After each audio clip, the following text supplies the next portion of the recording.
Hola a todos, ¿cómo están? Volvemos con las tres cortitas de Latinoamérica acá peleando contra el resfrío con una voz nasal a lo Nana Fine. Los noventosos sabrán de qué estoy hablando. Vamos a abrir rápidamente con Bolivia. ¿Se acuerdan que habíamos hablado ya de Bolivia hace un tiempo? De la crisis del oficialismo, que es bastante grave, bastante importante, el movimiento del socialismo, el MAS, entre la facción que sigue al presidente Luis Arce y la facción que sigue al expresidente y líder de este movimiento, líder histórico, se podría decir, Evo Morales.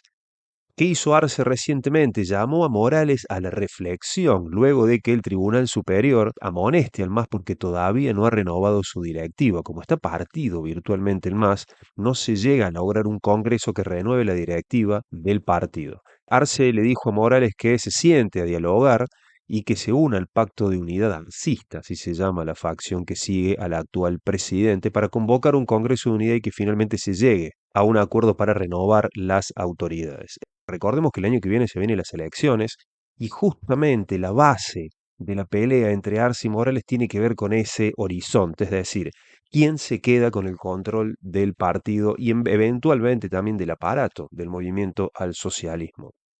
Morales, por su lado, le dice, lo invita a participar de unas internas, fenómeno que Arce un poco me parece que gambetea. Sin embargo, no se lo ve muy dispuesto a Evo a sentarse a dialogar bajo los términos arcistas, que es un poco lo que le propuso el presidente. Entonces, tenemos el ala de Arce, el ala de Evo, y todavía no se vislumbra un acuerdo. Hace tiempo que venimos diciendo que parece que se parte el partido. Sin embargo, por ahora resiste, el movimiento del socialismo resiste. Como les decía, hay un intento, un objetivo también de ambos líderes de quedarse con el control del aparato político hoy más importante del país.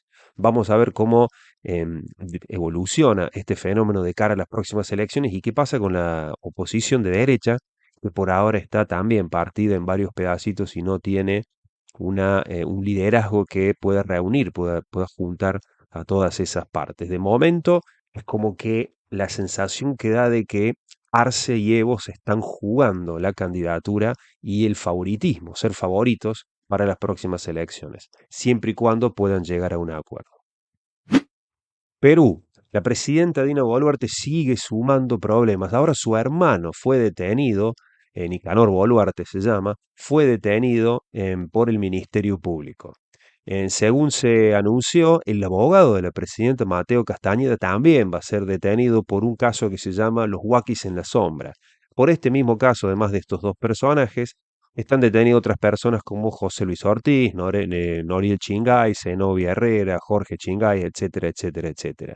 Se los investiga a estas personas por la organización criminal y soborno para el nombramiento de prefectos y subprefectos. Tenían como una asociación ilícita para que si alguien quería ocupar ciertos lugares dentro del Estado, debía pagar una cuotita. De esta manera se sigue cerrando el cerco sobre la presidenta, sin embargo, de momento resiste por este pacto de no agresión muy antidemocrático que hay entre el Congreso y la presidencia y parte del Poder Judicial. Ese pacto entre los tres poderes supuestamente independientes de una república son las que de alguna manera mantienen a la presidenta lejos de los tribunales y todavía en su puesto.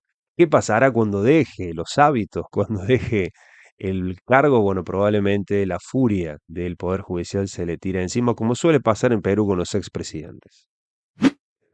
Dos rápidas de Estados Unidos sobre América Latina. Y esta es interesante porque mientras Donald Trump es quien deshumaniza y promete muros y ataca a los inmigrantes y los trata de manera horrible, Biden, que vendría a ser de alguna forma, qué sé yo, este pseudo progresismo gringo, por lo menos una especie de progresismo comparado con los otros, es el que sigue avanzando con nuevas regulaciones para limitar el derecho de los inmigrantes que llegan al país a través de la frontera con México. Es un tema muy técnico. Lo que ha hecho el gobierno sancionó varias medidas que instruye, perdón, al Servicio de Aduanas e Inmigración de Estados Unidos para ser más exigentes al entrevistar a los solicitantes, es decir, rechazar más la solicitud de ingreso al país. Evidentemente, más allá de esta pequeña chicana sobre qué es progresismo, qué no, es cierto que hay una retórica intolerante que sigue ganando espacios en Estados Unidos y que de cara a las elecciones, es decir, con un claro objetivo electoral, el gobierno también apuesta por endurecer ciertos aspectos de la gestión, sobre todo aquellos relacionados con el inmigrante.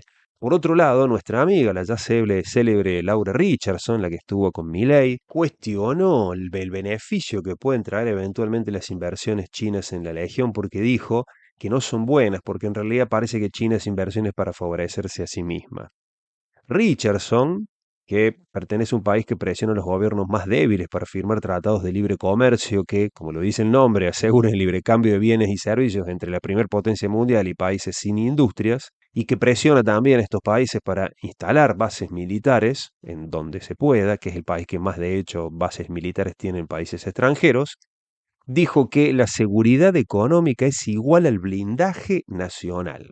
La líder estadounidense que aboga porque los países se blinden nacionalmente, que cierren sus fronteras, evidentemente, nacional.